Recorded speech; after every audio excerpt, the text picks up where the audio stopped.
Renan, outro assunto do momento aqui no Brasil é a indicação do presidente Lula para a próxima vaga no Supremo Tribunal Federal. Deve ser escolhido Jorge Messias, o advogado-geral da União, e não Rodrigo Pacheco, que é o presidente ou ex-presidente do Congresso Nacional, que também concorria à vaga.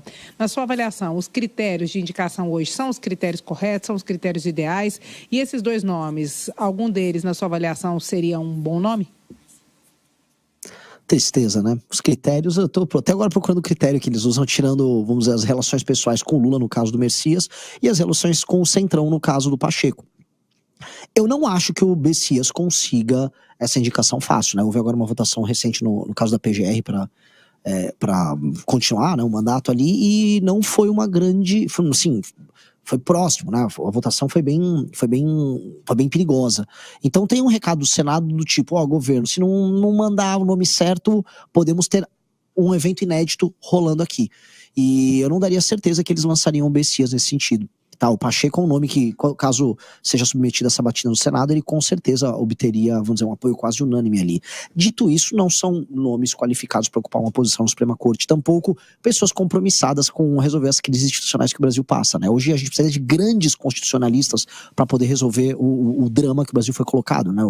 Basicamente nós temos um judiciário que se tornou um poder supremo, e isso está errado, e o judiciário precisa participar da solução. O Missão vai apoiar a base do ex-presidente Jair Bolsonaro nas pautas que dizem respeito ao Supremo Tribunal Federal na próxima legislatura? Nós não vamos comprar a guerra a guerra que eles têm com o STF, porque não é a nossa guerra. Nós enxergamos o problema, e o problema está dado, o STF ele saiu da casinha, tá? É um ponto, e o STF não vai poder, um governo nosso, eventualmente, barrar as nossas ações, caso, né, acham que funciona assim, do tipo, o presidente da República passou um projeto, ele passou no Congresso, passou na Câmara, passou no Senado, o presidente sancionou, e aí, a rede de sustentabilidade da Marina Silva entrou com uma DPF e barrou uma política pública que ela é constitucional e é legal. Esse tipo de coisa não pode acontecer. E essa seria uma briga que a gente compraria, porque definitivamente não se governa dessa maneira. Né? Esse é um comportamento muito ruim que o STF adotou, que tem que ser brecado. Mesma coisa no combate ao crime organizado. O presidente da República, para cumprir a Constituição, ele vai ter que recuperar o território, porque é função do Poder Executivo e função do governo federal brasileiro cuidar do território brasileiro. O território é nosso, não do Comando Vermelho. E aí isso não pode ser obstado por ações também do STF. Tá? Isso é claro. Então, se for necessário se aliar com qualquer um para defender o Poder Executivo de executar o programa eleito nas urnas, nós nos aliaremos. Tá? Agora, comprar uma guerra como um fim em si, como o bolsonarismo faz, não nos interessa, porque essa guerra não foi nossa. Essa guerra, não éramos nós que estávamos na frente dos quartéis pedindo que o Bolsonaro tivesse uma intervenção militar com ele no poder. A gente não estava, a gente se opunha a isso. Então essa guerra não é minha. Poucos minutos nós temos. O que tem no livro amarelo, que é esse livro que o Missão tem tanto anunciado, e nele inclui uma reforma administrativa? E para as eleições de 2026, além do seu nome à presidência da República, quais são os principais nomes nos estados, Renan?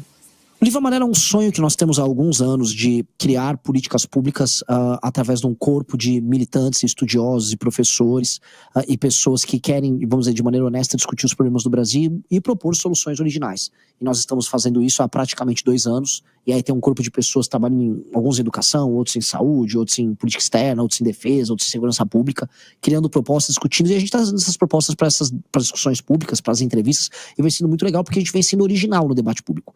E uma das coisas mais originais que a gente propõe é essa reforma administrativa baseada em indicadores de performance. Aí o que seria isso? Hoje um político no interior do Brasil, especialmente em cidades pequenas e médias, ele vive de receber emenda e organizar eventos e shows para se reeleger. É o famoso show do Wesley Safadão que o cara vai fazer para ficar popular na cidade. Se o cara tá no Nordeste, ele vai fazer o famoso São João, né? E essas festas garantem a reeleição.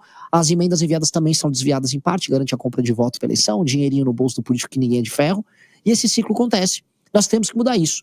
Um prefeito para receber emenda e o partido dele para receber fundo partidário e eleitoral, definitivamente o que ele precisa é cumprir indicadores de performance. Então, de uma maneira clara, se um prefeito melhorou o índice do SAEB, se melhora o índice do IDEB, que são indicadores de desempenho em educação, provas. Se ele melhora a cobertura de esgoto na cidade dele, diminui a mancha de crime dentro da cidade, por exemplo, diminui homicídios, roubos e furtos. Se ele melhora o atendimento na saúde, se ele consegue melhorar com indicadores objetivos determinados pelo próprio governo federal, que são claros para todo mundo e não são alvo de interferências e interpretação, esse cara se qualifica para receber emendas. Aí ele pode fazer o show do Wesley Safadão dele, ou e o partido dele pode receber fundo partidário eleitoral. Da maneira que nós temos hoje, o estímulo do político é eleger deputado federal. Um prefeito serve para quê? De base para eleger deputado federal. Para que serve um vereador? De base para eleger deputado federal. E o que o partido faz com o deputado federal? Pega a emenda dele, opera no estado dele, em geral isso envolve corrupção, e usa se ele é eleito, o partido ganha fundo partidário e fundo eleitoral. Ou seja, é um sistema de estímulos estúpido que promove corrupção e eficiência. A nossa reforma administrativa vai fundir municípios e vai entregar essa obrigatoriedade de cumprir indicadores. Quanto melhor for o prefeito, melhor vai o partido dele. Quanto pior vai o prefeito, pior vai o partido dele.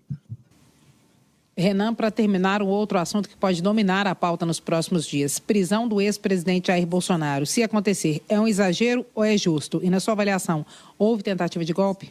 Começando pelo final, houve tentativa de golpe, houve uma organização montada pelo próprio Bolsonaro e pessoas palacianas, e também de fora do palácio, e tentar dizer que as urnas não apenas eram fraudáveis, como foram fraudadas, tentou simular isso, usou mentiras para isso, mobilizou militantes para frente de quartéis, aliados seus convocaram manifestações e atos na frente da casa de chefes das Forças Armadas, ou seja, mobilização houve, e essa mobilização não deu certo, o Bolsonaro conseguiu convencer apenas um dos chefes das Forças Armadas, os outros dois, ele não conseguiu.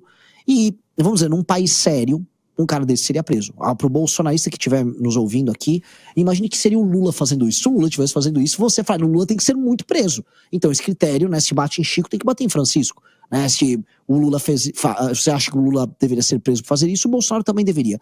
O que resta em defesa do Bolsonaro é a ideia de que o processo em si é eivado de vícios, tá? E que o formato do inquérito do Alexandre de Moraes, que acabou levando a isso, ele, vamos dizer, cerceou o direito de defesa do Bolsonaro. Nesse sentido, há um problema formal, não só com o Bolsonaro, mas também no julgamento de todas aquelas pessoas envolvidas lá no 8 de janeiro, por exemplo. E a crítica, por exemplo, que os garantistas fazem à atuação, por exemplo, da justiça, no caso da Lava Jato, deveria valer também para as pessoas que estão sendo alvos desse inquérito do Alexandre de Moraes. Então, a crítica formal que os bolsonaristas fazem sobre o julgamento do Bolsonaro, ela é válida. Assim como é válido dizer também que o Bolsonaro se moveu para tentar algo nem um pouco republicano. Tá? É um caso difícil, mas como tudo no Brasil que é imperfeito, nem a justiça aqui é perfeita, a gente pode falar nesses termos aqui. Então, acho que ele cometeu crime sim, mas acho que o julgamento dele foi eivado de falhas.